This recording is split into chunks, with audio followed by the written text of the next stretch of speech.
cet été sur RMC, vous avez envie de lire sur la plage, sur le Cotentin par exemple, ou ailleurs, eh bien ce sont les journalistes et animateurs de RMC qui vous donnent leurs conseils lecture. On commence aujourd'hui avec vous, Charles Magnien. Bonjour. Bonjour à tous. Qu'est-ce que vous avez à nous conseiller? Bah, moi, j'ai 2 conseils, lecture, pour cet été. Alors c'est un peu cliché parce que c'est que, je me suis rendu compte en y réfléchissant que c'était que des trucs journalistiques, mais je vais pas faire semblant, je lis assez peu de fiction et de romans. D'abord, c'est pas un livre, mais un magazine. On est en plein Tour de France et j'avoue que je suis pas un spécialiste du cyclisme. Je regarde ça une fois par an comme tout le monde, le Tour de France, mais je recommande fortement le magazine Pédale que vous trouvez dans les kiosques tout l'été, qui est un peu la version, SoFoot, c'est d'ailleurs les équipes de SoFoot qui, une fois par an, sortent un magazine, sur le vélo et c'est fantastique parce que même si on n'y connaît rien, bah, le monde du cyclisme, c'est plein d'histoires, d'anecdotes, il y a des reportages fantastiques, des interviews. Sachez que si vous le trouvez dans les kiosques, si vous avez, 2 heures de train, c'est parfait. J'ai un autre conseil lecture qui est un peu plus sérieux mais tout aussi, journalistique.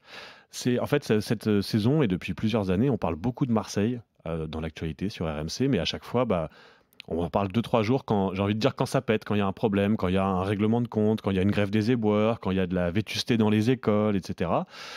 Et j'ai eu envie de mieux comprendre parce que c'est une ville que je connais très peu. C'est pas parce qu'on passe 2 jours sur le Vieux-Port ou, qu'on se balade un peu, qu'on peut prétendre connaître Marseille. Donc, pour mieux comprendre, j'ai lu un bouquin qui s'appelle «La fabrique du monstre». C'est un livre, écrit par un journaliste, du Monde qui a été prix Albert Londres, qui s'appelle Philippe Pujol et c'est fantastique parce que c'est un livre, qui se passe, dans les quartiers nord, mais aussi à la mairie, à la métropole et qui raconte vraiment tout, comment dire? Tout l'intérieur de cette ville, aussi bien du côté humain, pour mieux comprendre les dysfonctionnements. Voilà, il y a c'est pas juste une avalanche de chiffres ou de constats et ça permet d'aller plus en profondeur sur cette ville sans jugement. C'est un vrai Marseillais, un vrai journaliste qui a passé du temps sur le terrain et qui raconte ça extrêmement bien. Alors le magazine, c'est facile, c'est Pédale, ça parle de vélo, vous le trouvez, dans n'importe quel kiosque, tout l'été évidemment.